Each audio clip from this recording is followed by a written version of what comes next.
Qué dicha, qué bendición poder estar aquí.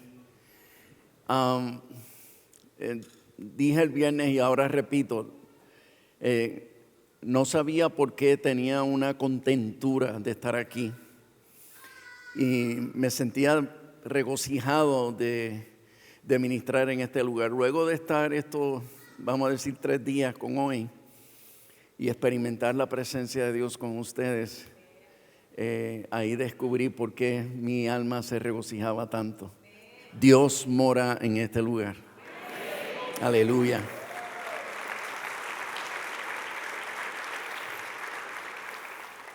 Y de verdad me siento honrado de estar entre ustedes y de haber tenido la oportunidad de estar más de cerca con el pastor Alberto Delgado y su esposa. Creo que ustedes tienen unos pastores de lujo y deberían estar conscientes de eso.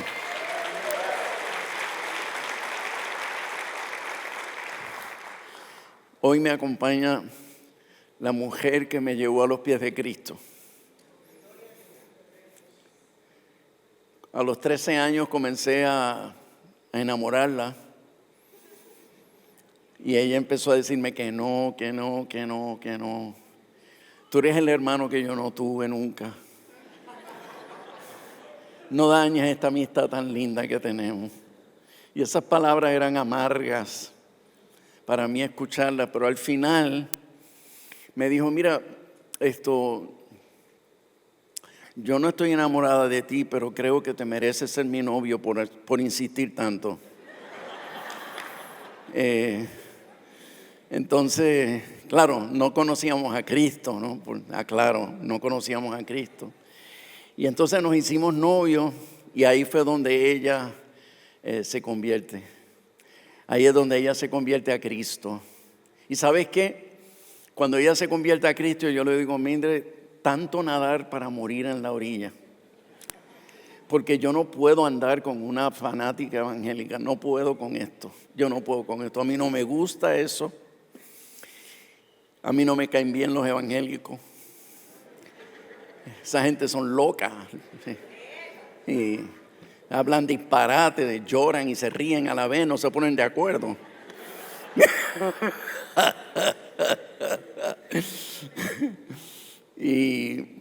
Pero me envalentoné porque sabía que estaba enamorada de mí ya. Y le dije, tú tienes que tomar una decisión entre Cristo y yo. Tomó una decisión entre la iglesia y yo. Y ella me dijo, me va a doler mucho tomar esa decisión porque no importa lo que decida, me va a doler mucho. Pero si me pones en esas circunstancias, hasta la vista, baby.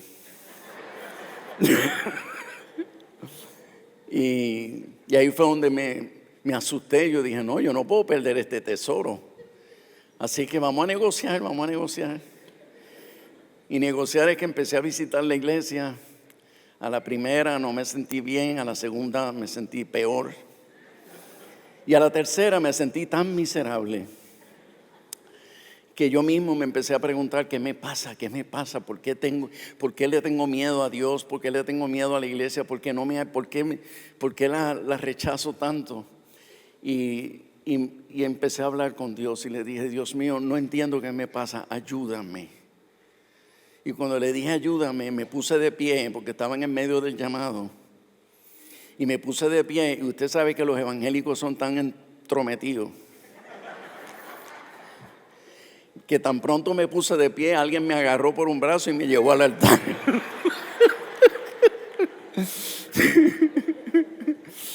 Y cuando yo llegué al altar, por más que me dije, los hombres no lloran, aquello fue que María Magdalena se quedó corta y le di mi vida a Cristo y ahí comenzamos a crecer juntos y fue una bendición y ha sido una bendición. No la hemos pasado fácil, ha sido una lucha fuertísima porque aun cuando yo le di mi vida a Cristo y el Señor nos llamó al pastorado al año de habernos convertido, sin embargo, la cultura de machismo y de y aquel régimen militar de donde yo vengo, pues chocó con una cultura feminista de mujeres dominantes, que ellas eran las primeras, la segunda y la tercera palabra. Ellas son las que planifican, ellas son las que, y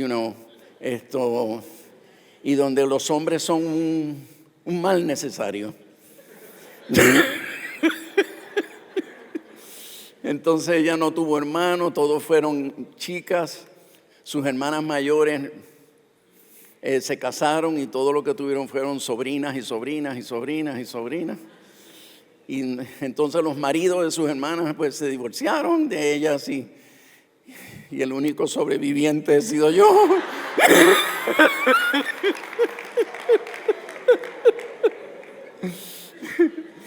Pero en honor a la verdad, creo que Dios me ha bendecido con una princesa del reino de Dios.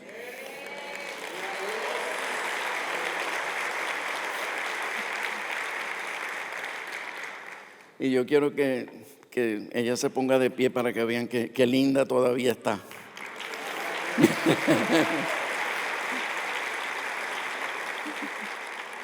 Hace par de semanas cumplimos 46 años de casados.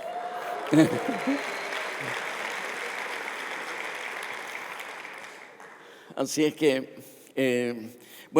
pero tengo que empezar. Yo quiero hablar hoy sobre la generación bendecida de los últimos tiempos, de los tiempos finales. ¿Cuántos saben aquí que Cristo viene pronto? Sabes que me alegro escuchar todas las voces y manos que se levantaron. Me alegro, ¿sabe por qué me alegro? Porque en todos los lugares del mundo donde voy, y comienzo diciendo en el mensaje Cristo viene pronto, escucho 2 o 3 voces, amén, amén. Pero reina el silencio de algo que, bueno, sí, yo sé que Cristo viene pronto, pero es evidente que no hay una expectativa ardiente de esperar la venida del Señor. Pero el Señor viene pronto. Y yo tengo que felicitarlo porque es obvio que el Espíritu tiene vivo tu espíritu. En hebreo hay una palabra poderosa que yo quisiera que me acompañen en el capítulo 10. Y así dice la palabra. Y nos atestigua lo mismo. ¿Quién? El Espíritu Santo. Porque después de haber dicho, este es el pacto que haré con ellos después de aquellos días. Está atento a esta palabra, porque él está diciendo, este es el pacto que haré con ellos después de aquellos días. Y siempre que la Escritura habla de aquellos días, por lo general siempre está hablando de los tiempos finales. Y yo creo que no hay duda de que nosotros estamos en los tiempos finales, porque aun si tú le preguntas a una persona no creyente, a una persona que no asiste a la iglesia, y tú le preguntas, ¿tú crees que estamos en los tiempos finales? Todo el mundo te va a decir que sí. Entonces, el Espíritu está diciendo, este es el pacto que haré con ellos después de aquellos días, dice el Señor. Pondré mis leyes en sus corazones y en sus mentes las escribiré. Y añade en el verso 7, y nunca más me acordaré de sus pecados y transgresiones. Espíritu de Dios, que tu palabra penetre a nuestro corazón. Padre, esto no es palabra de hombre, esta es tu palabra. Solo el Espíritu Santo puede llevarla a lo íntimo de nuestro corazón y provocar aquello por lo cual fue enviada. Y yo te ruego, Señor, que lo hagas en esta mañana. Gracias te doy, Dios. En estos tiempos finales, amado, la condición moral del mundo sería catastrófico. Y la Escritura adelantó que parte de las características o la característica principal de los últimos tiempos sería una apostasía que arroparía al mundo entero. Y esa apostasía iba a ser tan y tan fuerte, iba a ser tan pesada, que inclusive la apostasía se manifestaría dentro de la iglesia. Y obviamente nosotros, es que la realidad grita que estamos en los últimos tiempos. ¿Por qué? Porque ahora estamos escuchando de parte de líderes conciliares de iglesia aquellas cosas que el evangelio toda la vida lo consideró malo, lo categorizó como pecado, porque la Biblia claramente lo llama pecado. Ahora hay líderes conciliares, iglesias enteras que están diciendo eso no es pecado. En otras palabras, a lo malo se le está llamando bueno y a lo bueno se le está llamando malo. El gobierno era parte de las instituciones que ayudaba a concientizar al pueblo sobre lo que era orden moral. Ahora el gobierno es el promotor principal de la inmoralidad. Señores, no hay duda que estamos en esos tiempos finales. Pero el asunto es que la iglesia está experimentando unas presiones terribles.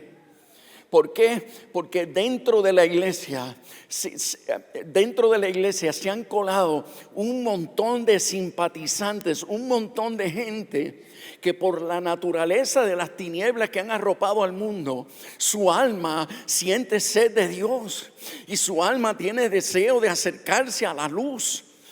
Pero no hay todavía en sus corazones un discernimiento para separar lo bueno de lo malo. Simpatizan con el evangelio, pero están en las iglesias pecando y llevando una vida licenciosa. Y el problema de esto es que cuando ya se acostumbran a llamarse cristianos, aunque en realidad no lo son porque no han nacido de nuevo, sin embargo ya se sienten parte del pueblo y su espíritu y su influencia empieza a crear un peso sobre la iglesia. Señores, tenemos que recordar que la Escritura adelantó que para los últimos tiempos la iglesia dormiría. La parábola de las 10 vírgenes nos anuncia que aun cuando eran vírgenes en los últimos tiempos cercanos a las bodas, las vírgenes durmieron todas. Las 10 se quedaron dormidas. Y cuando despiertan, descubren 5 de ellas, la mitad de ellas descubren que no tenían aceite, no tenían unción suficiente para terminar el camino. Y quisieron entonces buscar de los que tenían, pero no hay para tanto. Cada cual es responsable de buscar su propia unción.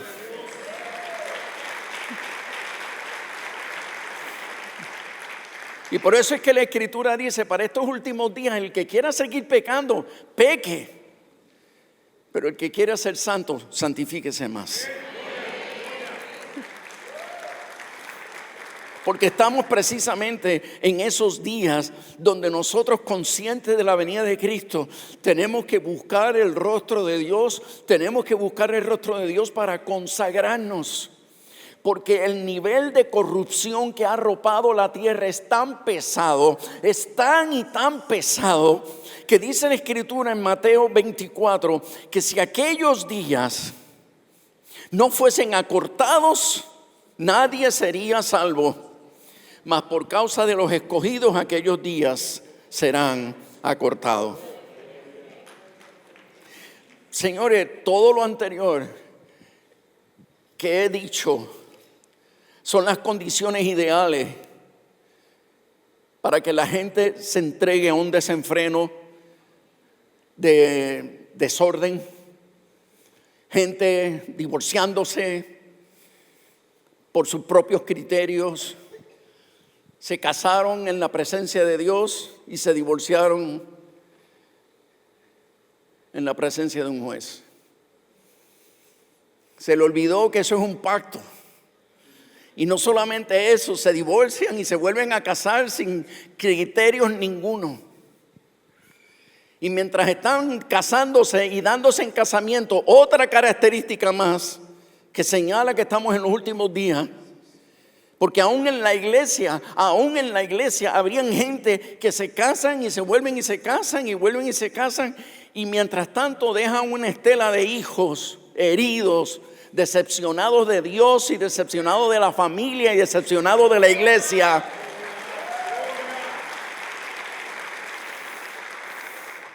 Porque por más que papi me trate de justificar, por más que mamá me trate de justificar el por qué lo tuvo que hacer, me siento desgraciado haber nacido en esta casa. Porque todo niño tiene el anhelo de nacer en un hogar donde haya paz, en un hogar donde mi razón de ser, porque mi razón de ser es que yo nací de papá y de mamá.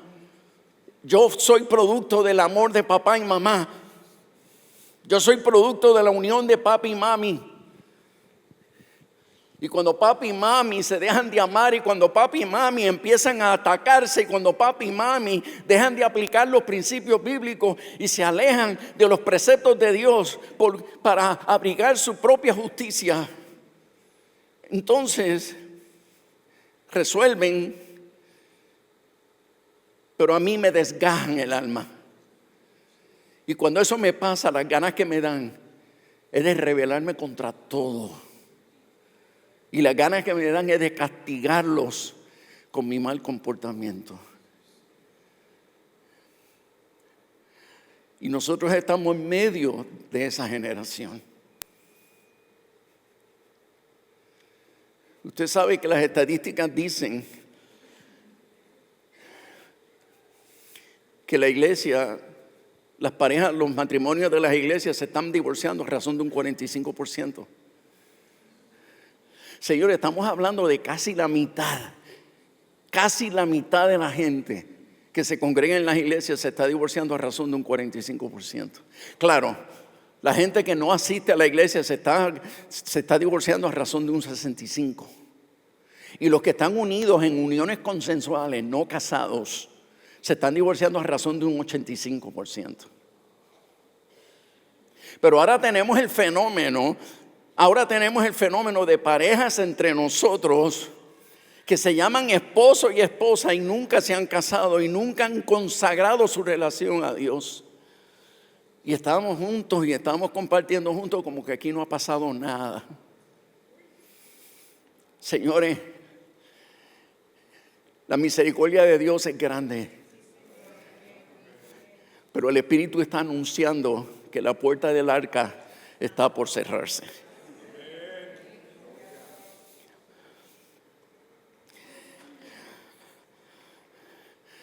Yo creo que, al igual que todos los tiempos anteriores, la voz de los profetas cae mal, la voz de los profetas cae duro, la voz de los profetas provoca enojo, provoca resistencia.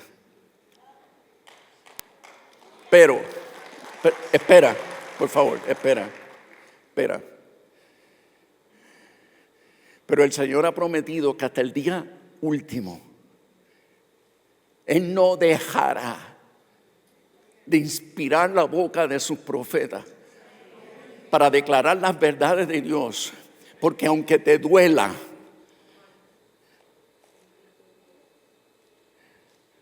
si el último día tú abrazas la verdad, esa verdad te hará libre.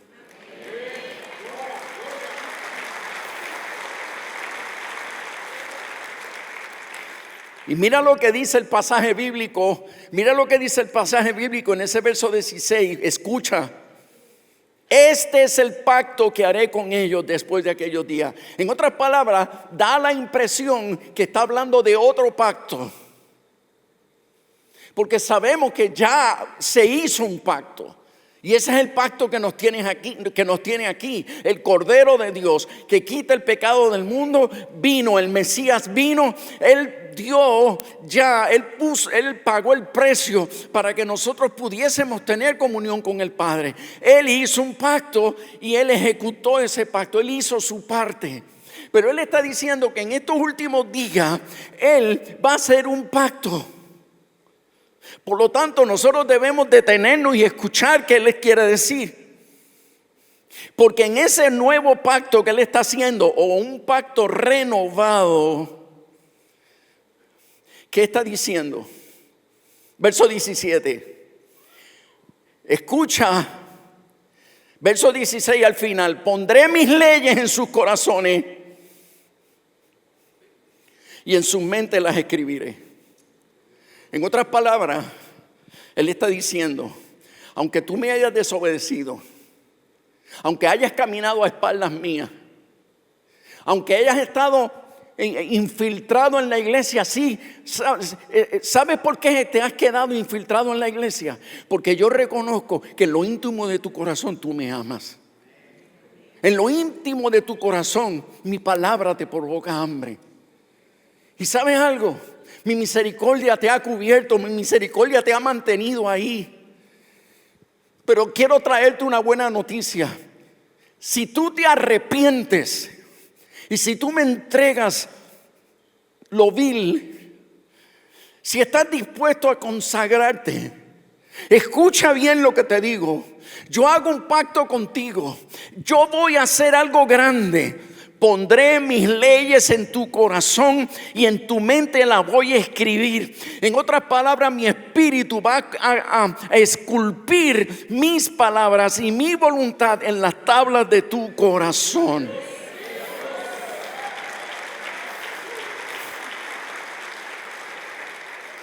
Y por más que te esforzaste y por más que lo intentaste, seguiste pecando y eso fue un círculo vicioso.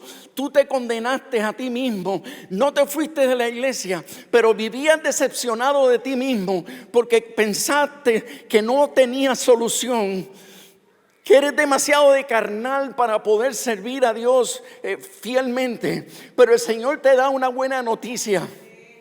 Si el pecado ha arropado al mundo al punto que lo ha hecho, tengo que recordarte una promesa.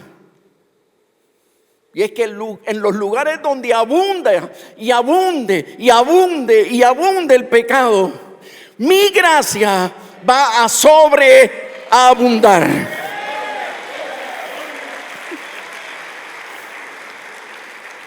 Que el pecado te dominó, que el pecado te esclavizó, que esos estilos de vida terrenales y carnales dominaron tu vida.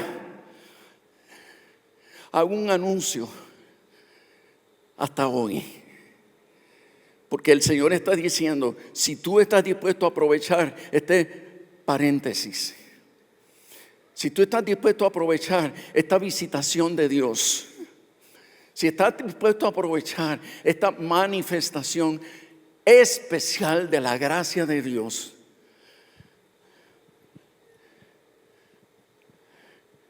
lo que tú no fuiste capaz de hacer en tu propia fuerza, mi espíritu lo va a hacer por ti. Y ¿sabes algo?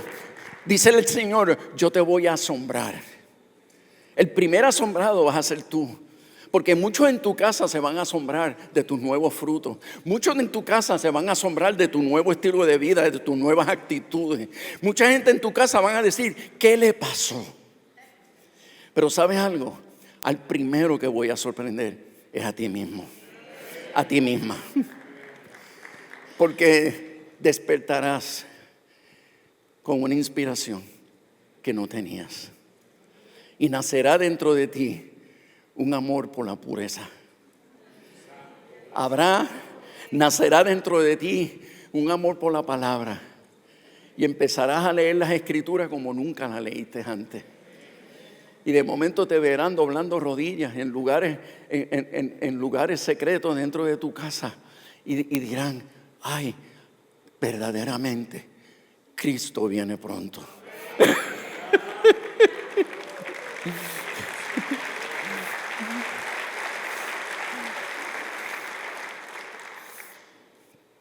Piensas que es muy difícil que Dios te restaure espiritualmente después de haber caído tan profundamente. Tu condición postrera, dice el Señor, va a ser mejor que la primera. Aleluya. Aleluya. ¿Crees que es imposible restaurar relaciones familiares después de tantas ofensas, después de tantas heridas que se han hecho, después que se han deteriorado tanto esas relaciones? ¿Piensas que ya no es posible que puedan vivir en armonía? Tengo una buena noticia. Dios lo hará. Mira, quiero rápidamente contarte que yo vengo de un hogar roto. Mis padres se divorciaron porque mi papá adulteró, y no solo adulteró, sino que nos enteramos que él había procreado un hijo con su amante. Y mi mamá, en su deseo de restaurar todo, pues le dio una oportunidad y él se comprometió y todas esas cosas, y luego nos enteramos 2 años más tarde que esa señora estaba embarazada otra vez. Y entonces mi mamá pues ya no pudo aguantar más el asunto y ella se fue de la casa, fue a tocar las puertas de nuestro hogar y nos dijo a nosotros, a mi esposa y a mí, ayúdenme por varios días en lo que yo resuelvo qué voy a hacer. Y mi esposa le dijo, baby, entra, nosotros te apoyamos, vamos a estar contigo, tú no te preocupes por nada. Estuvo con nosotros 35 años. En otras palabras, que nosotros tuvimos que pagar parte de las consecuencias. ¿Por qué? Porque ella entró a nuestro hogar cuando nosotros éramos casi recién casados, teníamos pocos años de casados. Y tuvimos que privarnos de muchas cosas para protegerla, cuidarla, para poderla levantar, para poderla ayudar a salir. Hoy está con mi hermana, que ella enviudó, y hoy mi mamá con 91 años está con mi hermana y está muy bien de salud, gracias a Dios. Pero a donde quiero llegar es lo siguiente. Yo tenía mucho dolor en mi corazón por causa de mi papá. Y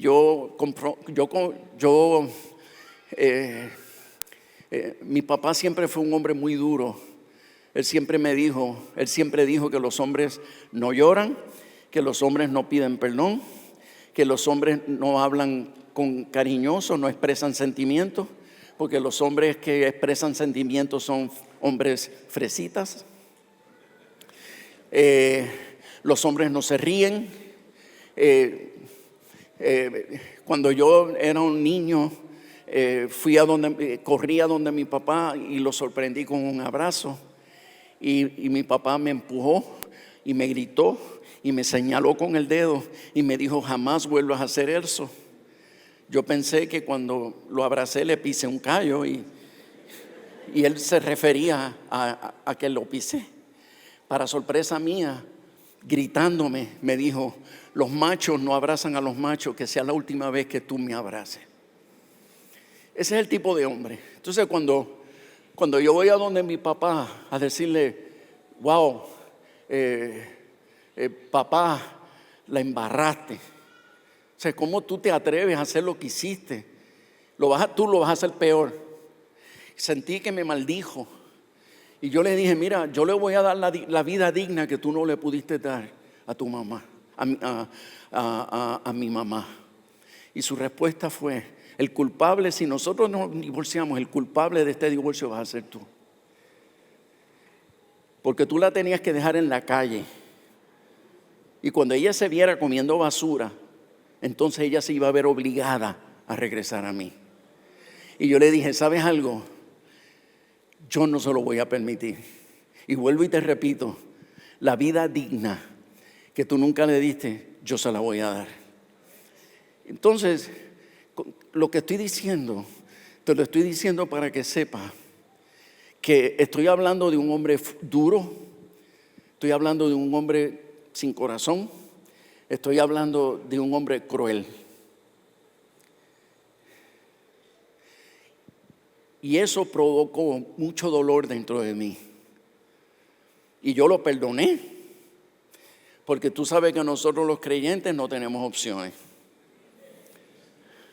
Pero un día el Espíritu Santo me dijo,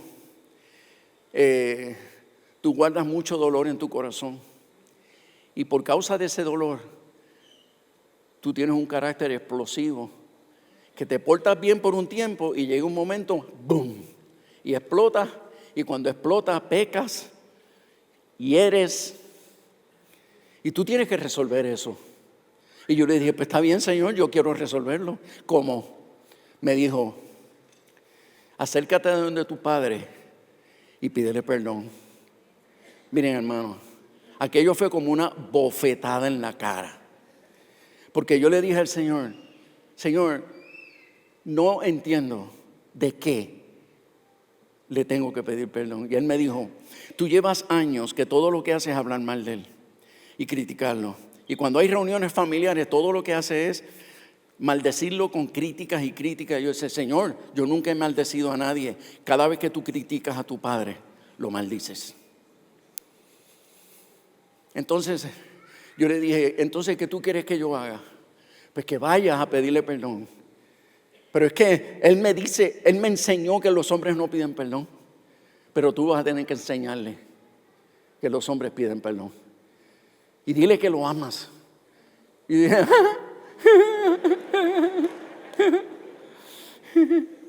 me imagino el momento en que yo le diga, papi, te amo. Me va a mirar de arriba abajo y me va a decir, ¿qué te pasa, hijo? ¿Qué te pasa? Que estás fresita. Entonces, eso no era tema para yo hablar con mi papá. Pero mi Dios me decía, tú tienes que resolver el problema de tu mal carácter. Y tu mal carácter es producto del dolor acumulado. Enfréntate a la fuente de tu dolor. Así que yo le dije, Señor, lo más que puedo hacer es enviarle una carta. Él me dijo, ok, vamos a empezar por ahí. Así que le escribí intenté escribirle una carta, pero me tardé un año en hacerlo. Porque me daba tanto dolor. El iniciar la carta me daba tanto dolor que no podía. Pero al cabo de un año le escribí la carta. Le pedí perdón, le dije que lo amaba. Dicho sea de paso, cuando le escribí te amo, tuve un brote de llanto que usted no se puede imaginar. Le mando la carta y a los varios días recibo una llamada telefónica. Mi papá no llama ni a su madre.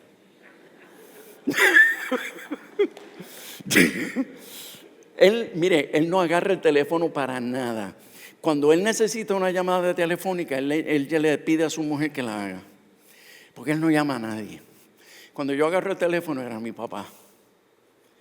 Y él me dice, hijo, te habla tu padre. Ay, qué bueno. Te estoy llamando para pedirte perdón.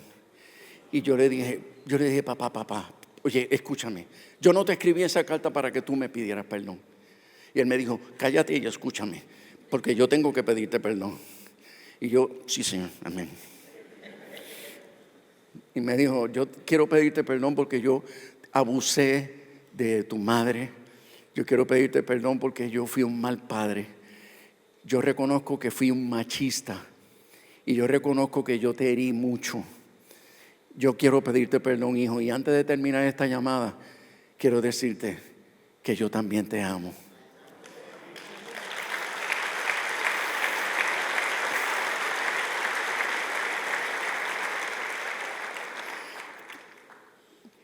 ¿Qué está diciendo esto? Esto está diciendo que los malos tienen el potencial de aprender a amar. Que los malos tienen el potencial de pedir perdón. Pero ellos no lo van a hacer porque la Biblia lo diga.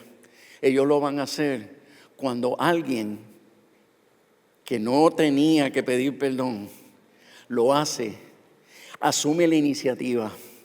Se cumple este principio espiritual que dice que tú y yo amamos a Dios porque Él nos amó primero.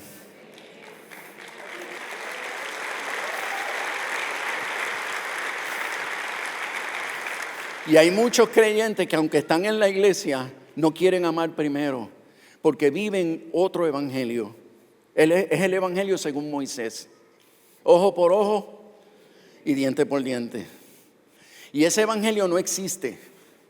El evangelio que existe es el evangelio de Jesucristo, que dice: ora por tus enemigos, visítalo en la cárcel, ve y aliméntalo, ve y sírvele, asume la iniciativa y acércate. Entonces, ahí yo descubrí que mi papá nunca hubiese sido libre de ese machismo si no hubiese sido porque yo asumí la iniciativa. Pero yo no hubiese asumido la iniciativa si yo no hubiese tenido la inspiración y el mandato del Espíritu Santo. Yo les digo, yo sé que yo no estoy solo en esto. Aquí hay gente que le deben una carta de amor a alguien. A alguien tú le debes una carta de amor. Y te has negado a hacerlo. ¿Por qué? Porque estás esperando que sea él o ella que lo haga. Porque eso es lo justo. Pero el Señor está diciéndote, tú fundamentaste tus decisiones sobre justicia y el evangelio no está fundamentado en justicia. Mi evangelio está fundamentado en la gracia y en la misericordia. Por lo tanto, si tú sigues reclamando justicia, te vas a alejar de la verdad. Pero si tú abrazas la misericordia y practicas la gracia, entonces vas a conocerme de verdad. El reino de los cielos se acercará a tu vida.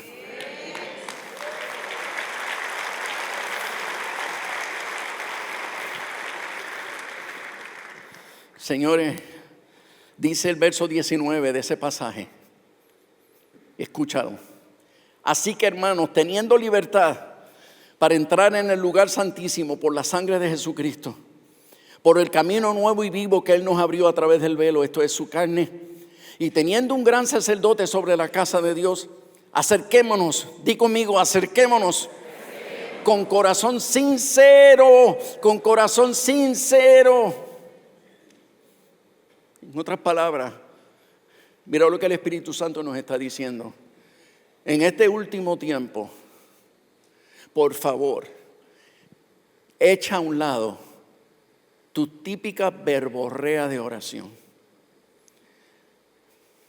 Y perdonen que yo use ese término, pero es que Dios está cansado de una iglesia que ha aprendido a orar espléndidamente y articula unas expresiones tan espirituales. Pero ¿sabe cuáles son las oraciones que Dios más aprecia? Las oraciones que le dicen: ¿sabe, Señor? Yo reconozco que yo he sido un hipócrita. Y yo estoy aquí en tu presencia reconociendo que yo soy un carnal y que yo he sido una desobediente. Porque yo no he sabido controlar mi carácter. Y por causa de lo que yo consideraba justicia, yo le falté a la palabra en mi casa. En mi casa no hay paz. Y yo he aportado a eso.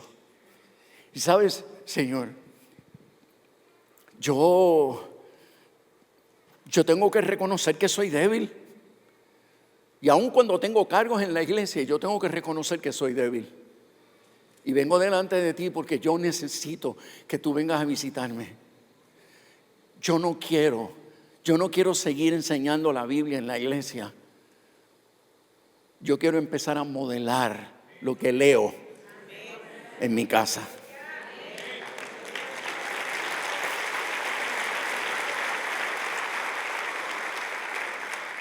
Y cuando nosotros dejemos de orar con esas oraciones hermosas y comencemos a ser grotescamente honestos. Y Señor, yo soy un carnal. Y sí, me da vergüenza, pero tengo que confesarlo. He pecado de esta manera, he corrompido mis ojos, he hecho esto, mi corazón se ha inclinado a estas cosas, etcétera, etcétera. En fin, según el despliegue de cosas que se hayan dado en nuestra vida. Y tenemos que ser honestos con Dios y cara a cara decirle: Señor, aquí estoy, perdido dentro de la iglesia. Y ¿sabes qué? Esas oraciones honestas son música a los oídos de Dios. Porque Él prefiere esas oraciones a aquellas oraciones hermosas que no es otra cosa que un disfraz de espiritualidad. Hay gente que hacen guerra espiritual en las casas y tú ves que cogen aceite y le riegan por todos lados y hasta le ungen la almohada al marido o a la mujer, porque lo que tienen por mujer es una araña pelúa.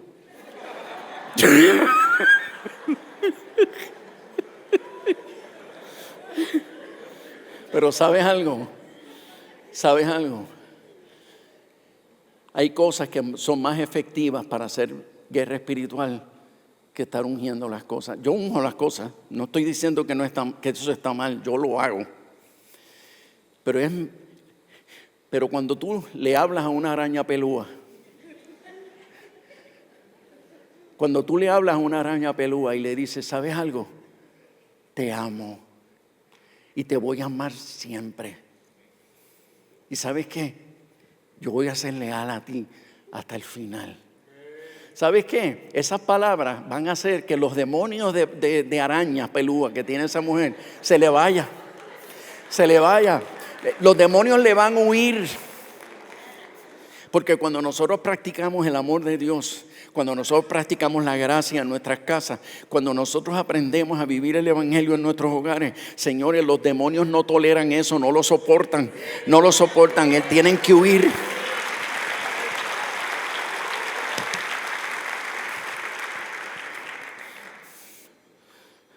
Dice la Escritura, verso 23, mantengamos firmes sin fluctuar la profesión de nuestra esperanza, porque fiel es el que prometió. Y consideremos unos a otros para estimularnos al amor y a las buenas obras. Considerémonos los unos a los otros para estimularnos al amor y a las buenas obras. No te molestes, toma la decisión hoy. Haz un pacto con el Señor hoy, que no te vas a molestar cuando alguien en tu hogar te amoneste con respecto a nuestras actitudes de amor o desamor. No te molestes cuando se te corrija. Yo he sido corregido muchas veces y no está fácil. Pero sabes, los humildes y los mansos son los que heredarán el reino.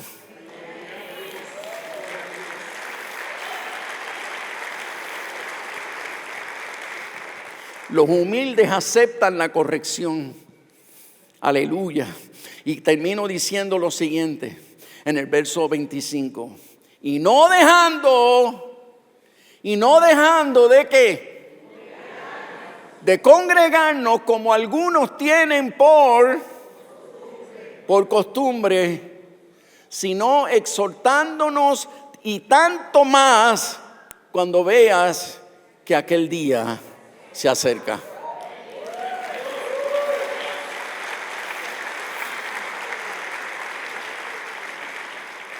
Vino la pandemia y la gente dejó de congregarse. Vino la pandemia y pasó y la gente adquirió la costumbre de no congregarse. Y ahora es una costumbre no congregarse. Y proféticamente hablando, la palabra está diciendo, no dejes de congregarte como algunos tienen por costumbre, sino exhórtense los unos a los otros a congregarse, porque nada puede sustituir la presencia de Dios que se ha paseado en este lugar. Nada lo puede sustituir. Y si tú eres de los que estás detrás de esa pantalla, quiero decirte, yo no te acuso, nadie aquí te acusa. Te exhortamos como hermano, regresa a casa, regresa a casa.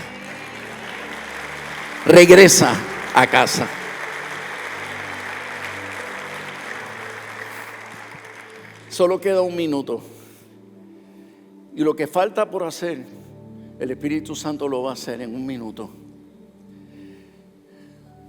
Aquellos que han recibido esta palabra porque reconocen que Dios te habló. Yo sé que esta palabra no fue para todo el mundo. Pero si aunque fuese una persona, reconoce en este lugar que Dios hoy te habló de frente. Y el Espíritu de Dios ha llevado esta palabra y en tu corazón tú sabes que tú tienes que responder esta palabra. Que tú no te puedes gastar el lujo de salir de este templo sin tú responder esta palabra y renovar ese pacto con Dios. Si tú haces ese pacto con Dios y reconoces que lo necesitas, yo quiero orar por ti y bendecirte. Lo segundo sería perfecto, idóneo, que cuando llegues a tu casa esta tarde, te reúnas con tu familia, que apaguen el televisor unos minutos y te reúnas con tu familia y le pidas perdón. No, por favor, con lo único que te voy a decir es, no pidas perdón como los hipócritas. ¿Sabes cómo los hipócritas piden perdón? Familia, si en algo te he ofendido. No, por favor. Habla con nombre y apellido. Y si hay alguien que lo va a hacer, yo vine por ti. Ponte de pie. Padre, yo bendigo a todos los que asumiendo responsabilidad se ponen de pie en esta mañana. Presencia de Dios, ven sobre ellos. Espíritu de Dios, te ruego que venga, Señor, a renovar el pacto con ellos. Prometiste que escribirías esta palabra en las tablas de su corazón. Ahora mismo esculpe estas palabras y te pido que los santifiques, que los purifiques, que los consagres, que todos sus pecados queden aquí clavados a la cruz, lavados por la sangre de Cristo. Padre, yo los declaro renovados en Cristo. Los declaro que lo vil fue desechado por el Espíritu Santo para sacar lo puro. Que tu nombre fue impreso en sus frentes. Sí, en el nombre de Jesús. Y ahora, Padre, te pido que vayas con ellos a sus hogares y que esta presencia llegue hasta sus casas y tú bendigas la conversación que ellos van a tener con su familia. En el nombre del Padre y del Hijo y del Espíritu Santo.